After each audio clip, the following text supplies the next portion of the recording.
Here's your definition of speaker. It's the voice that talks directly to the reader in a poem. Now, I've heard students in the past use this definition to make a connection between speaker and narrator. And while that's true that both are the voice talking in a work, that's about where the comparison ends. See, in a narrative work, like a story, English class often asks you to look at the narrative point of view, where the narrator is typically a character, if it's first-person narrator, or an all-knowing, all-seeing, removed perspective, like third-person omniscient.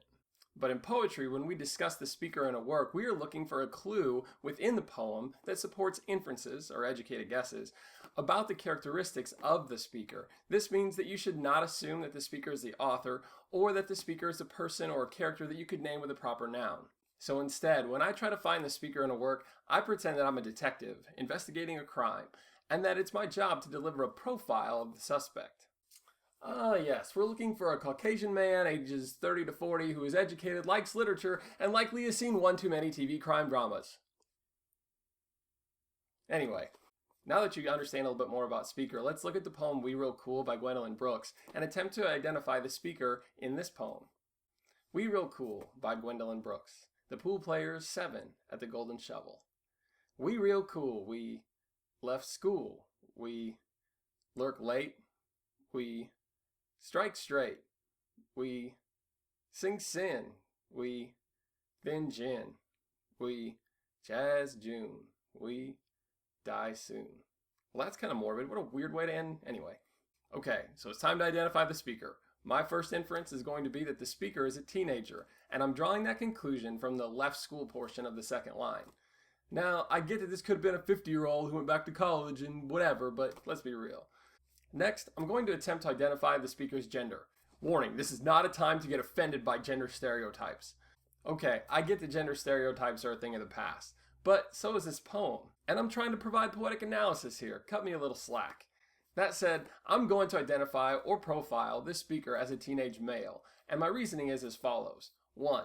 Strike straight might mean pool, but if it's not about billiards, then it might be about fighting. And let's be honest, late night pool hall fights during this era were not often between females. 2. The language is simple and straightforward without detail or insightful expression.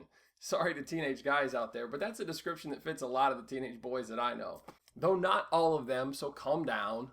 Okay, my third inference about the speaker will be to put the last two pieces of info together. Because this individual dropped out of school and also is speaking in monosyllabic words in sentences that are 3 words long, I think it's safe to infer that the speaker is uneducated. Lastly, you may have noticed that the speaker never uses the first person I, and the placement of the we at the end of the line leaves the reader searching with the speaker for the next action that is clearly not the speaker's idea. Therefore, I'm going to say that the speaker is someone who is a follower and does so out of the desire to fit in and to feel cool.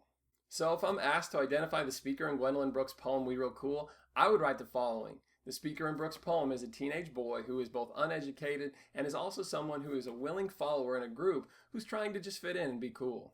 And to justify my answer, I would just write a paragraph that uses the evidence that I noted earlier to set up the inferences that I'm making here during the explanation portion of those paragraphs. Here I would have 4 characteristics to defend with those 4 pieces of evidence that I mentioned. That's all for our example in poetry. Let's go to the recap.